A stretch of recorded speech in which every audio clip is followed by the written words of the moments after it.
Gua jujur sesenang itu sih duduk di antara kalian para bos-bos dalam tanda kutip untuk dunia perhororan. Saya kan newbie juga. Kebetulan saya juga newbie. Nah, jadi yang senpai ini. Iya. Enggak sih. Halo bang. Halo bang. Jujur gue selalu nonton video lo di Noise pun juga tentang perdetektifan Aldo. Yoi. Apalagi podcast Tanah Jawa Om Hao. Jujur gue respect banget sebagai podcaster Scary Things. Gue nggak pernah nggak look up ke podcast lo, Iya. gitu. Apalagi Journal of Terror, 8. yang selalu jadi nomor 1, jangan sih jadi Waduh. audio series di sini nggak sih? Tapi ya ada alasannya. Kan Apa tuh? belajarnya juga dari yang sudah duluan mulai. Bisa aja mas. Beneran. Banyak banget tapi hal-hal yang emang sebenarnya gue penasaran banget. Karena kan kita berempat, backgroundnya ada yang mungkin YouTuber juga, podcaster juga. Nah jujur gue penasaran banget tentang cerita kalian semua di balik ini, gimana sebenarnya bisa jadi konten yang sekeren ini, caranya gimana, dan ada behind the scene kayak gimana gitu. Sebenarnya sih banyak kan lebih ke sejarah Indonesia ya. Sejarah Indonesia itu agak betul, agak rumit lah sebenarnya kan. Karena kita tuh sempat bikin soal video G30S pada kali itu. Buat September lah kan kebetulan nih, sesuai momentum lah. Tapi ternyata ada salah satu keluarga yang terkait itu nggak suka dan akhirnya WhatsApp ke gue pada kala itu dan minta di take down. Kalau udah aparat naik tuh. Udah naik. videonya. Aparat. Kalau aparat, kebetulan Repot sebenarnya oknumnya. Lah, ini kan pernah kasus udah di TV kan sampai di Iya sih mas, malah belum lama ini. Belum lama ini. Bulan yang kemarin kan ini Oktober ke September ya. Iya, cocok. Kita 2 kali sebenarnya mas, kalau yang berkaitan dengan 65 ya. Jadi kalau kita membicarakan tentang PKI, ini disebut tidak apa-apa sebenarnya PKI, itu sebenarnya ada dua periode.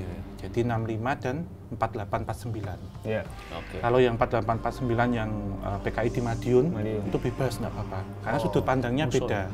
Iya. Tapi kalau 6566 itu memang masih ini ya, menuai banyak kritik dan polemik sampai hari ini.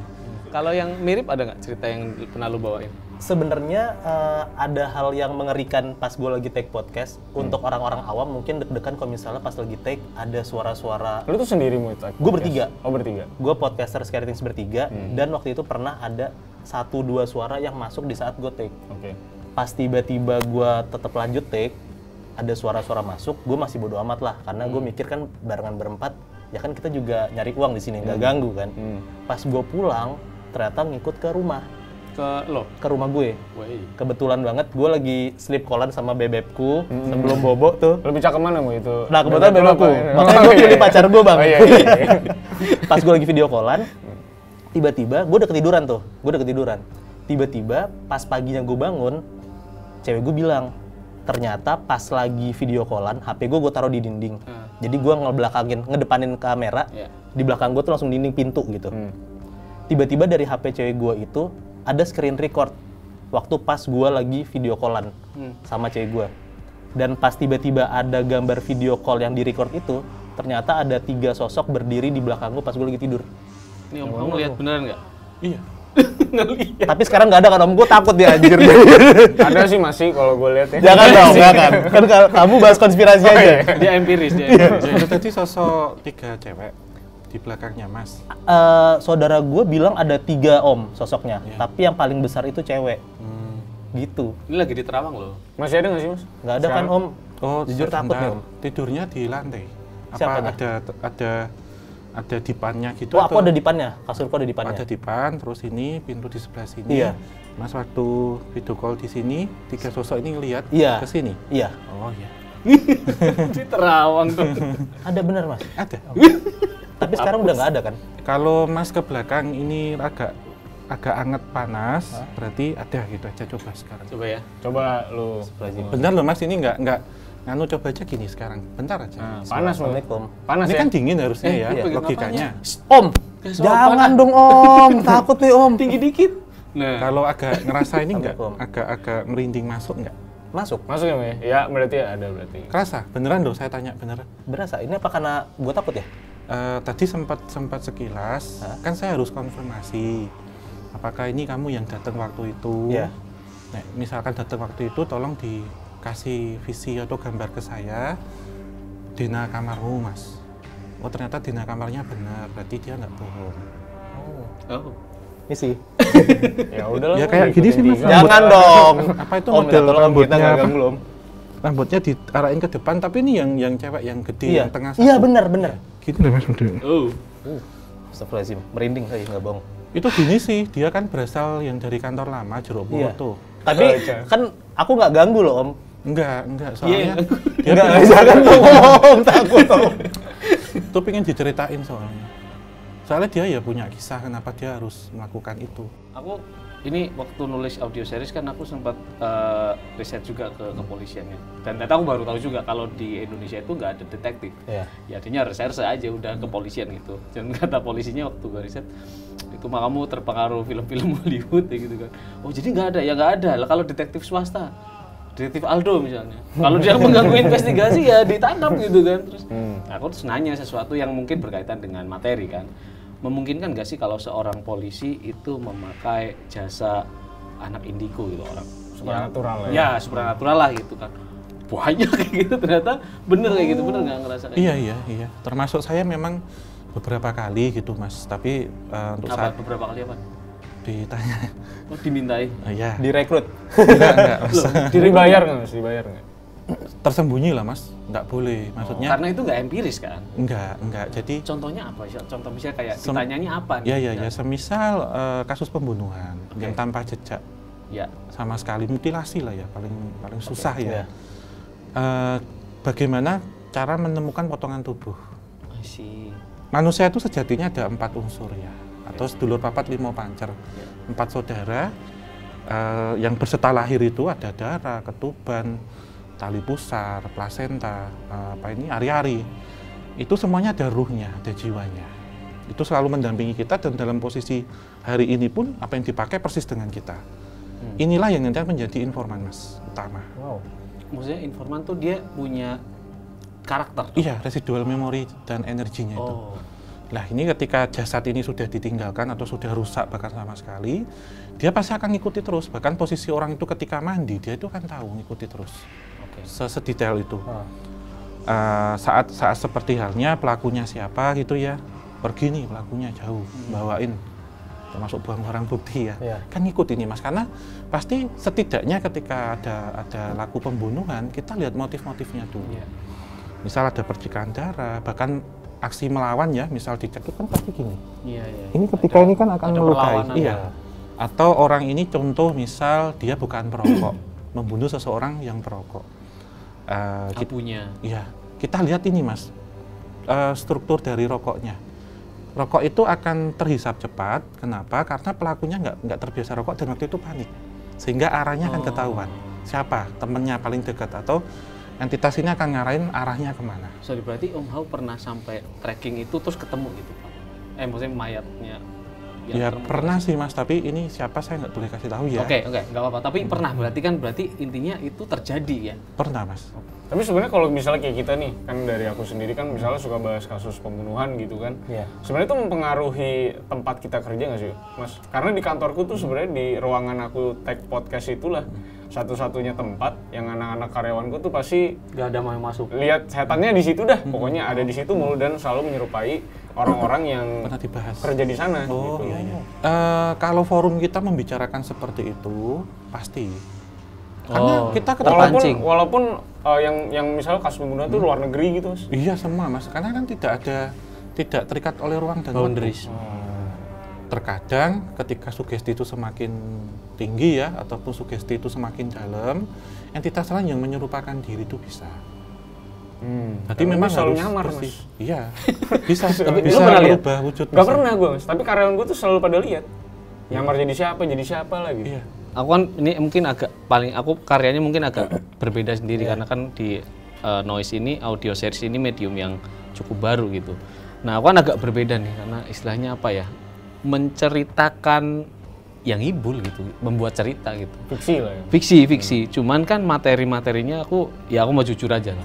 Aku tuh ngambil dari kalian. Jadi unsur-unsur residual, kata-kata residual energi, astral projection ngambil dari Kisah Tanah Jawa. Terus teknik research ngambil dari Aldo. Udah soalnya Prana di cerita Journal of Terror Kelana itu dia pengen jadi detektif.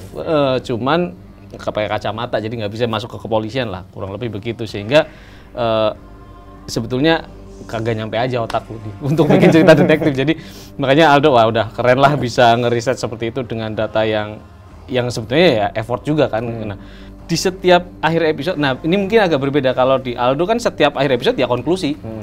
Iya dong, harus konklusi. Lu juga Om Hao juga mungkin gitu, konklusi ada kesimpulan. Gue nggak boleh Pak. Justru di akhir episode itu cliffhanger. Nah konklusinya nanti episode paling terakhir. Jadi mungkin ada jeda waktu di momen tertentu, oke dikasih konklusi dikit. Tapi nggak boleh di bagian akhir. Jadi harus bagian akhir cliffhanger supaya orang penasaran nungguin. Kalau nggak udah tamat dong. Iya, nah itu pusing minta ampun gitu. Kalau nggak ada materi-materi yang kayak tadi, gue yang paling menarik yang punya lo yang adegan lagi cerita orang beginian di tempat pantai ya kalau salah ya. Di pantai yang ada interupsi makhluk lain kan. Benar. Gua masukin juga, tapi gua sadur begituannya di gunung, Pak. Pulang-pulang ceritanya kalau di yang Prana itu lihat diikutin anaknya yang dibikin di sana. Anak asalnya. Karena ternyata ada kayak gitu kan memungkinkan ya Om ya kayak gitu. Confirm? Benar bisa. Bisa. Seperti halnya kan Gancet ya. Iya. Gancet itu ada memang penjelasan medis. Maaf ya ketika ada interaksi, kemudian suhu tubuh meningkat, ada kayak efek apa itu gurita itu loh, sedot itu loh, nyerot ya, ininya pori-pori. Tapi entitas astral biasanya kalau itu tempat yang dikeramatkan atau disakralkan memang tidak boleh. Tapi tempat-tempat angker terkadang malah justru suka ketika dipakai untuk aktivitas seperti itu. Karena entitas tadi ya benar ngikut masuk situ. Sorry maksudnya meminjam inang ya istilahnya. Iya. Jadi ikut menanam di situ gitu. Bahkan Nyun Sewu ya, saya pernah datang ke suatu tempat kos-kosan waktu itu yang sudah terbengkalai. Entitas itu bercerita. Enggak Mas, itu apa ini bahasanya apa ya? Bahasa Jawanya apa? Saya translate. Ngocok. Coli. Iya. Si ini tuh cerita kadang residual sperma itu juga mereka hisap gitu. Wow, buat dimakan Om. Enggak. Jadi entitas. Wah, baru. kecil. Bangsat. Jadi anak kecil gitu. Itu kan nyawa loh Mas. Itu ada 32. Aduh di mana aja. Lo ingetin. Banyak anak lo. Itu ada 32 juta nyawa di situ. Sekali semprot jadi negara tuh ya. Iya, jadi negara Mas. 32 kan hanya satu tuh. Yang pernah saya temukan itu, kemudian di WC putri atau toilet putri, biasanya ini yang pada pembalut nggak bersih, pada mens. Itu biasanya dipakai untuk ajang bancaan, makan bareng party kuntilanak. Makan bekas itu. Darah. Makanya kalau orang ada efek samping nggak Mas sama yang darahnya dimakan itu? Loh iya Mas, ya memang kita ketahui kalau orang PM itu kan lagi ini ya gampang marah atau apa ya, tapi itu entitas astral ngikuti, bahkan sampai masuk ke kemaluannya, ngisepin baunya itu, makanya disarankan harus bersih. Buang ini mungkin ditaruh di tisu, dicuci apa. Nah, itu. Aku nyambung sedikit ke darah karena berhubungan dengan, aku nggak tahu kenapa yang hal-hal yang di Journal of Terror itu aku mencoba mengangkat tentang penumbalan kan, yang mana ada darah di istilahnya ditumpahkan gitu, dan kalau bisa dari yang suci tanda kutip bayi itu. Nah aku nggak tahu, ini aku waktu itu cuma ngambil data yang sangat kecil, ngambil dari sejarah juga. Tapi kalau dari Om Hao atau mungkin Aldo deh boleh cerita juga, ada nggak yang berkaitan dengan penumbalan dan sekte pemuja setan? Aldo dulu kali ya. Boleh. Masalah gereja setan di luar negeri ya. Sebenarnya kan mereka punya konsep bahwa gereja setan itu bukan menyembah setan kalau yang aku baca ya. Tapi mereka tuh lebih menyembah kemanusiaan gitu. Bahwa agama itu anti kemanusiaan bisa dibilang. Makanya banyak kerusuhan segala macam sosial politik terjadi atas nama agama, dan mereka bilang Satan karena ternyata Satan jauh lebih baik, so kita humanity-nya jauh lebih tinggi. Nah itu yang diperjuangin. Nah makanya aku bingung tuh saat lagi dengar cerita gereja setan di Indonesia, kok konsepnya berbanding terbalik dengan yang ada di luar negeri. Padahal mereka adalah founding fathers ya gitu. Mereka Satan tuh sebagai satir aja gitu, sebagai bentuk opini bahwa ini setan aja lebih manusiawi daripada manusianya. Apa akulturasi memungkinkan nggak? Ya bisa jadi sih. Ternyata konsep saat di kesini kan harus kayak gitu. Apa orang Indo yang salah kaprah aja kali ya? Bisa jadi juga. Seperti halnya beberapa sekte ataupun seperti waktu itu tarekot yang berkembang. Tarekat Mason. Salah satunya gitu. Yang Freemason. tapi nggak mengarah ke situ semua. Freemason ya, Mas? emang ada di sini? Ada. Ada. Ada. Itu bahkan tahun 60-an Kok dibubarkan. Anda percaya diri sekali? Waktu pas gue bikin tugas akhir kuliah, gue ngebahas Freemason. Nah, tahu Om Hao ternyata ngerti, harusnya gue tanya Om Hao aja. Apa di sini di mana kalau yang dari yang lu bikin? Sebenarnya gue nggak tahu boleh nyebut apa enggak. Sebut aja. Ntar kan Di sensor. gedung Bappenas itu dulunya jadi loji para Loji itu kayak masjidnya Islam. Oh. Tempat pemujaannya Om ya sebutannya. Iya. Loji itu kan ya tempat berkumpul. Base Ya, Base camp. ya kayak base Base campnya. campnya, iya. Nah, kalau orang-orang Freemason itu nyebutnya loji. Loji. Oh. Nah, gedung Bappenas itu one of loji di Jakarta. Iya. Tapi untuk detail di baliknya kayak gimana ada supranatural segala macam, gua nggak ngebahas ya. Mungkin Om Hao Premis lu tuh soal apanya sih pada saat itu? kan mau nggak mau kan ngebahas tentang pendidikan dong. Nah, gua jurusan sastra Belanda, kuliah, gue nyari tentang sudut pandang Freemason, bukan ngebahas tentang apa tuh penyembahan setannya, tapi tentang gimana caranya Freemason ini ngebawa dampak baik dalam tanda kutip untuk Indonesia. Ada Nah, tapi. paling kuat itu di bidang pendidikan. Oh. Gitu. Jadi buat orang-orang Freemason tuh suka bikin perpustakaan di Jawa segala macem. Itu tuh sebenarnya bukan dari orang Indo yang bikin, Freemason yang bikin. Sampai setahu gue ya Om, kalau nggak salah tuh para Budi Utomo itu sebenarnya part of them gitu. Mereka ngebantu Freemason buat bikin Indonesia tuh pendidikannya bagus dari Freemason ini. Berarti ini sebenarnya kayak UNICEF ya? Iya gitu. Kayak Iya. anak-anak baik, Iya, benar, benar, anak baik. baik. Gitu.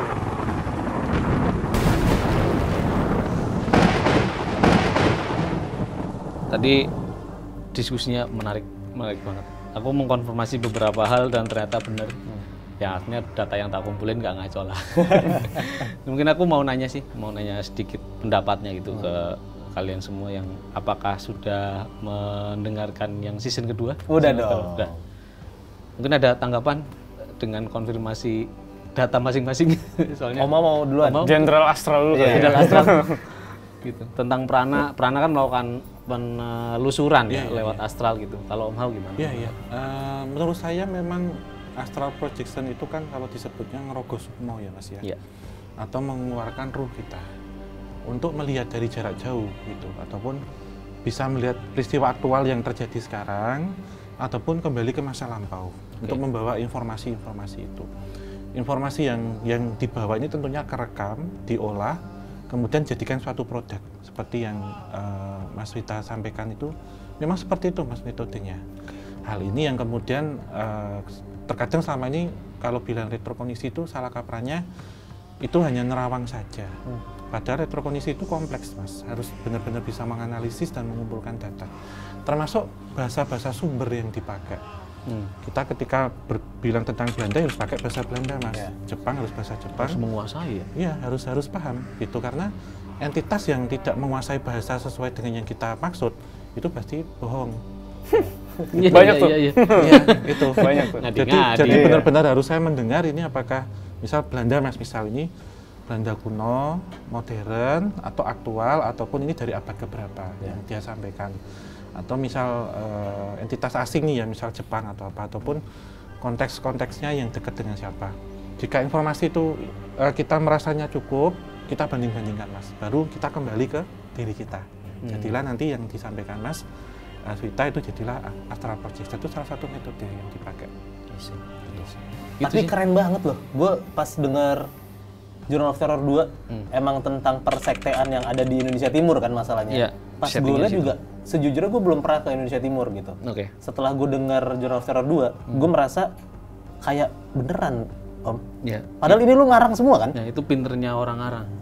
Pinternya orang Pinternya ngarang ya. Kalau sampai begini. gue ngerasa real banget loh. Namanya, tempatnya, akan kejadian apa. Gue ngerasa se-real itu. Ya kalau dari gue sih gue suka banget karena dari premis cukup seger banget Mas. Maksud gue jarang banget lah audio series terus ngangkat premis yang agak berat ya. Iya. Maksud gua kalaupun ini jadi film pun, maksud gua ini cukup heavy kan secara premis sebenarnya. Terus lu cerdas banget menurut gua ngasih banyak nama-nama yang memang sesuai dengan historicalnya. Jadi lu menghargai juga sih. Dan gua bisa dibilang applause banget buat lu juga karena menurut gua lu risetnya serius banget. Sedangkan para podcaster lain nih, maksud gua sebisa mungkin effortnya sesederhana mungkin kan untuk ngeluarin audio series, kecuali mungkin YouTube lah, mungkin agak lebih deep lah. Tapi untuk lo audio series sampai mau kayak gitu, ngasih premis yang berat, gue yakin lu nggak tidur, komunikasi sama banyak makhluk gitu ya. Berantem sama istri ya? Iya kan? Jadwalnya berantem. Konsekuensi itu ya. Konsekuensi, arir ya. Jadi gue salut banget sih premis yang mau lo angkat, riset yang lo dapetin tuh, wah emang gokil banget sih. Dibanding sama kayak gue, sama Mui, kayaknya kita mah santai-santai aja bikin konten ya. Kita cerita aja terus ya, nggak perlu sedetail ini. Kalau mau kan udah langsung asetnya masuk ya. Bener. Itu jangan salah, penelusurannya lebih Iya, makanya gue bilang asetnya langsung masuk ke doi. Kalau Mui kan entah lu cerita-cerita sama dia lah. Gila, gue ngerasa worth it itu, seberuntung itu kita berempat ngumpul ngebahas tentang Sama-sama. sekte, tentang horor segala macam, penumbalan juga kan. Dari kita berempat yang punya konten masing-masing, dari gue juga Scary Things juga ada konten-konten lain yang bakal ada di aplikasi Noise. Dari kalian bertiga, Journal of Terror, podcast Sana Jawa sama Detektif Aldo, coming up next ada project apa gitu? Kayaknya mau lebih localize sih. Karena depan kan gue import mulu ya. Iya benar. Dahmer yang lagi hype juga ya. Iya, jadi kita mau coba yang localize lah. Berarti bahas-bahasannya tentang konspirasi yang ada di Indo. Kali aja. Ini kan gue udah punya kontaknya Om Ao ada. Iya. Jadi gue bisa masukin kan. Kalau dari podcast Sana Jawa mau sendiri ada konten apa? Iya, tentunya kita masih merasa Tanah Jawa ini belum ditelusuri semua, Mas. Belum bisa dikisahkan ataupun diceritakan. Ya insya Allah di akhir tahun dan akhir tahun depan kita bisa menceritakan dan mengangkat dari daerah-daerah yang belum diketahui selama ini. Daerah-daerah yang kita nggak tahu itu daerah mana gitu, yang tentunya ada di pelosok Tanah Jawa. Ngeri kali ya. Gue dengerin aja gue udah takut, Mas. Iya. Gue pasti bakal dengerin sih. Oh, kalau saya harus dengerin. Harus ya. Bahannya dari sana semua. Bahannya dari sana. Journal of Terror 3 mau tentang perjawa-jawaan apa gimana, Om? Nah itu, saya kalau yang satu kan sudah di Gunung Semeru yang mana Jawa kulturnya, terus yang pertama ya? Ya, yang pertama scene 1, scene kedua sudah di sana jauh di timur. Nah scene ketiga pengen nyobain, saya kan tinggal di Bandung, saya pengen nyobain budaya Sunda dulu lah. Jadi oi. Nah itu saya mau nyari mungkin daerah-daerah Sukabumi atau mana, ya Pulau Jawa masih kan Om. Iya. Jadi mau nyari ke sana karena ada rebutan. Ratu Pantai Selatan tuh punya orang Sukabumi apa punya Jogja rebutan nih tanya ya. Jadi masih rebutan. Jadi nah itu juga menarik. Nanti mau coba tak explore ke sana karena season ketiga kayaknya nggak akan jauh-jauh lah, biar risetnya nggak jauh-jauh Pak. Iya, saya nggak perlu ke timur sana. Biar kosnya juga nggak keluar banyak ya, Om ya? Betul. Kurang lebih itu. Kalau lu sendiri? Gua sama kayak sebelum-sebelumnya, mungkin waktu pas Halloween kemarin gue bikin activity bareng sama para Noise. Pendengar Scary Things datang ke sini buat nyeritain tentang cerita horor masing-masing. Buat kedepannya juga pasti gue bakal ada konsep-konsep lain sih. Gue tahu konsep. Tahu? Buka. Oh jangan. Gue setuju. Jadi ada lu sendiri ada. Iya, harus. Kebetulan podcasternya bertiga ya. Gue coba kasih empiris. saran ke mereka berdua deh. Sama tahu mereka berdua mau. Biar empiris gitu loh. Tapi seru sih. Seru kalau misalnya ada beneran ada kayak gitu ya. Tapi Om Ao tolong bantuin biar nggak ada apa-apa ya Om ya. Scary Things ya. Kan udah punya kontaknya. Katanya mau bantu gue, mohon maaf. Capek katanya. Oke, matur nuwun ya. Bos, terima kasih banyak Om Ao. Thank you so much. Bang Aldo, thank you. Sampai ketemu lagi. Oke.